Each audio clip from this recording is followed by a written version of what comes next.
हो तो आऊंगा, तेरे शादी में हम खाऊंगा, फल प्यार तुहार सजा देता, जा खुश रही हो ससुरार में तू, तुहार दुआ देता। क्या हो? पैसा खाए के खाए के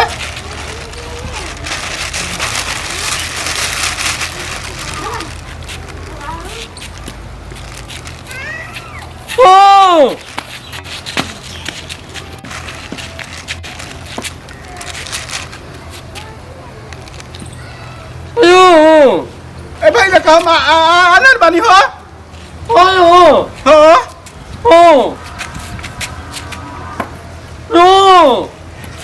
तूने कुछ देबा कुछ नहीं देबा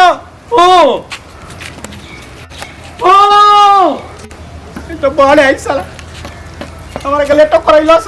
और कुछ देबो ना कैलस।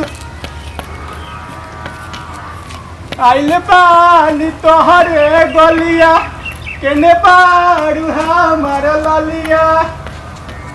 कहले रहे कि सड़िया में तनी फाल लगा दिया लेकिन काहे आइल पानी तोहरे गलिया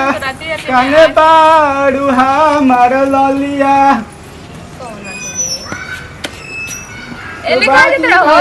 साहेब अरे लड़की में हो गवा कने पानी जी अंधेरे में लगा हो। हाँ अरे लड़की में अरे हेने आवा हेने आवा होने कहा लड़की कने रुक कर नहीं खपावत खड़ा रहो एक घड़ी। आयो हमार ललिया कने कइलो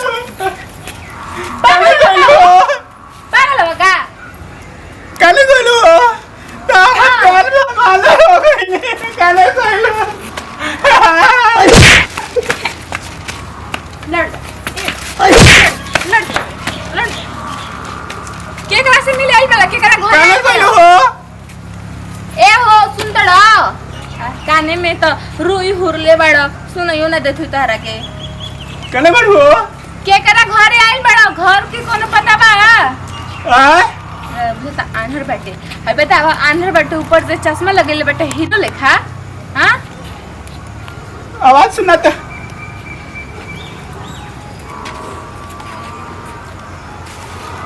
अरे ही तो बताई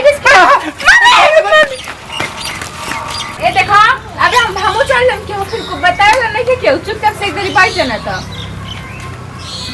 सुनो बताई हे जे बैठा था बैठा बैठ मिली अब बता आप केकरा घरे आई बड़ा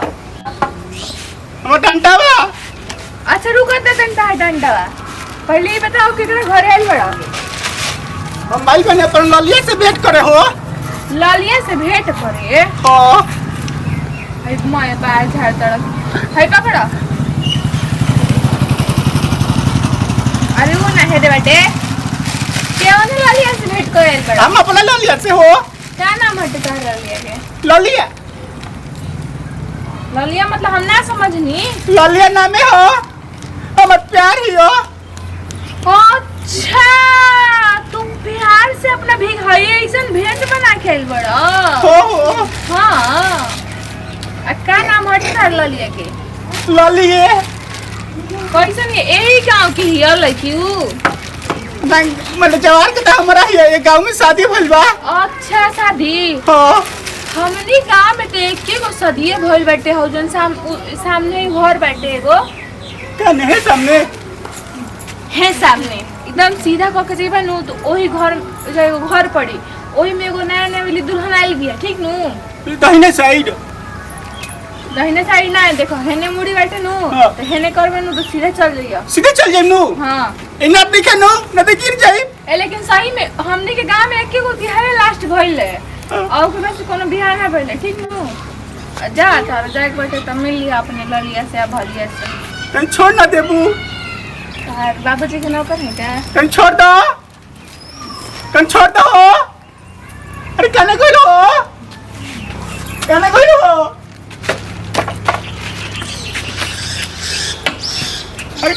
हो ना बताई बुका रास्ता हाँ कने गइलू हो दादा कैसे जाइम हम काहे ये भौजी काहे मन मार के बैठल बड़ू? अरे भाऊजी के दादी लोगन हमें सब बतिया सुनवा जा का? अब केकर नाम ललिया हटे ये तो हमर भौजी के नाम ल लिया है। नौलिया तो हमारे नाम है जी, क्या बात हुए? अरे प्यार से नु ललिया कहल जाला कड़ा पे तो तार दूसरा नाम रहे आ सबसे के नाम रखले रह जे यहाँ से प्रसिद्ध रहे ई नाम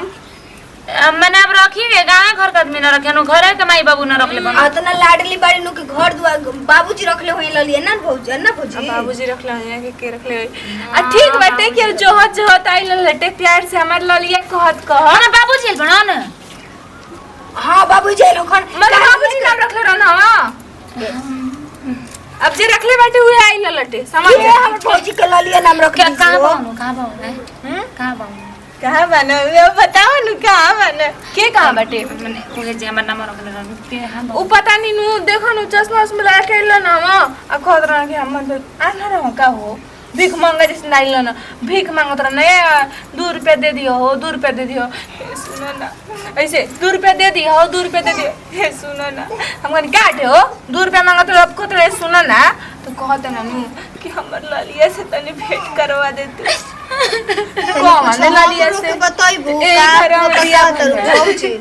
कुछ नहीं पूछी ये कुछ तनी बात ना नहीं तनी हमरो के बता दो भौजी। सुना ना छोड़ के हमारे से भेंट करना तो हम करे से ए तनी हमरो के बताइबू भौजाई तनी हमरो ए, रो चुपचाप पहले चल। तनी बताई ना तो बता दी। अरे कुछ बात नहीं कर चल ना तने कनेक्शन जोड़ ले ले बेटे अब उ अपन बताई अरे वो हटी ना बताई ये छोड़ को चल का चल भइल? चल ए भौजाई बताओ हमहू तो कह तनी के बोरे से हमर गोड़ से इधर बेइज्जत रहत का रहा भइल? अरे और भाई, कथी होई जब भाई बाटी बोल ए भौजी सुनो हो दिल तो पागल है दिल दीवाना है सारी सारी रात जगाता है यही अनहर के रूप भेले तो चल यहाँ तक सच में अनहरा गोरी का लोकत नहीं तो ये तो घरवा लगा था कि बतइला सिया वो रखी है ये रोट ले बता केहू बा हो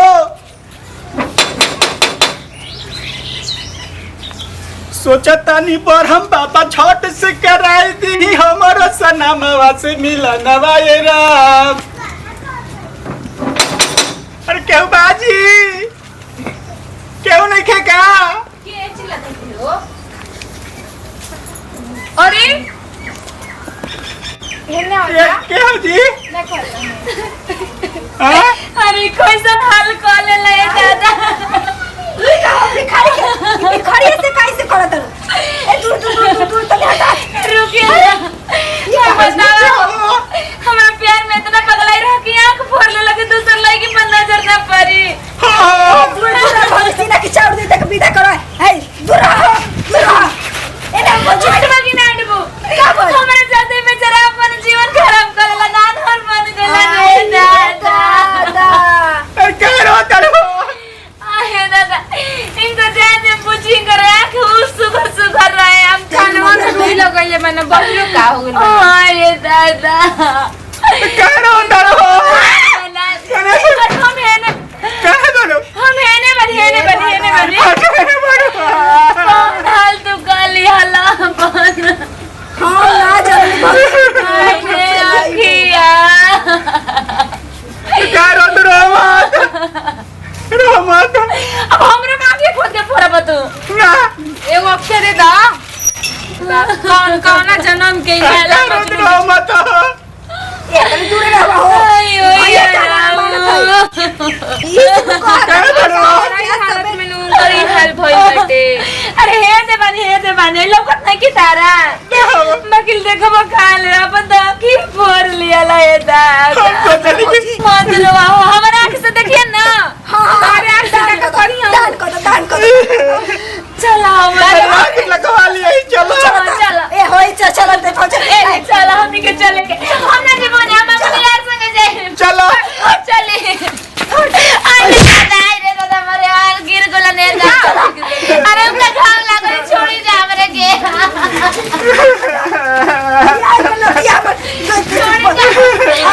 अरे चल रोने रखी लगे काने गलो होता है हम कैसे रहो आ गइलो हम आ गए नहीं चलो हमारा जे चलो रो मत तू देखो तू चलो तू रो दे तो हमरो रोवाई आवत देखा हमारा जे ना चलबू त आग फोड़ले बने अब के गोड़ काट ले जान ऐसे जाइयो मत खाए पागल ना चलो जरा चलो तू अरे सुन अगर बतिया सुनो कहो हमार शादी ब्याह हो गइल बा जान जा घर परिवार हमार बसल बउए हमार बसलो घर उजड़ जाए त मार तो उजार के आ गइलो ते करू जरी त कौन बड़ बात बोल करताड़ू चलो ना चलो हमारा जरा सुनो एगो पाप त अपने माथे चढ़ा लेल में दूसर का पाप नहीं के चढ़ावल चाहत हम तो चार देता मैं जे खा के मार जाए जनलो पागल ऐसे मत बोला तू सुन हम ना हम दिन धरावा के तुरंत अपना नहीं हरियाई तू चली रह बढ़िया से रोई हो गई हम मत ना तो हम ओइ घर जाए घर जे रहतन तो जे चलम हम अब पगलाल बड़ा कर रहे दिया हम कोई सुन छुप छुपा के आइल में तरह से मिले खातिर सुनो तू जा आराम से रहियो हम तुरंत ही आइल तारा जात कहीं के हम पीछे आइल तारा जा ते कमर लौकत नहीं के कुछ ते गाड़ी धक्का मारते तो हम तो चल जाई मुंह पर ना जी ऐसे मत बोलो सुनो ना लठिया ऐसे देख के चली हा लठिया तार कभी निकले बा लठिया ले पहले गड़िया कैसे ठुकठुका लिया तब जाइयो ना चलो हाँ जा बढ़िया से जाइयो ना ना चलबू जा हम आइम बाद में जा ना चलो अरे जा हम आइब हमर से प्यार कर लो ना जा तरस तो प्यार करबे करिला जा हाँ देखो का सब छोड़ो तो मानो नहीं के बुझाई लो हाँ। तू ना नाटक कर रनिया हो पागल कहीं का सोई में तरह खेबर ना हो अखिया माने तक अखिया मत गुलबा पकड़ कहीं का अब तू तो बोल ना टंकी बाज बड़ा हो बताओ खतरन झूठे करवा दिला हमरा के झूठे करो तो इसका ना मतलब कि तारा की ठीक बता ना रोल रहती मैं का कुछ देख लो कोई तू को बहुत से बड़ा तार आंखों ठीक बोली आराम से गांव में चल जा हम तू दिन धरावा की आइब चलो हम दिन धरवाए तनी का कहब हम कि हमर बड़ भाई एलबो ए कुछ कह दिया जा जा जा तू अभी जा अभी देखो तारा खातिर का का लेल बनी हो बबी तो देखो ए बोला ए मैं माला ले तानी शादी कर ला और चला पगला ही बा का का हो जियो हम ये मर्दा के का कर बताओ ना दोनों के संग संग रोज चलाब ए मारना का बलि चढ़ा दो चलो चलो चलो हम ना जा सकी ना हम माई खा 10 दिन में आए चल ला घर उजी के मंदिर में बियाह कर जा जा मत में हां जा सच में नो हां जा कतरी के बरतरी के हां जा जा जाई हां आई हम चाय को मारने के करो जाना अजी बड़ा जान तो आज से मारने के करो तारा के मारे लगे सुन जा कितना दिन के बाद तो पेटाइल बढ़ चल मगर मारे लगे सुन जा तू जा चल जाई हां जा चाय को मारने के करो जाई हां जा ठीक है बजाता नहीं आ जाइए टाइम पर हाँ, 10 बजे 12 तारीख के रोया गया मत करवाई तो बोल न टंकी वाला बबू अभी कहता कि आनर रही अभी कहता कि आनर नहीं थी कौन ठीक बा के एकरा खातिर मर छोड़ के जाते हमर से बियाह शादी करी आ बता नहीं तारा खातिर हम अपन मर छोड़ के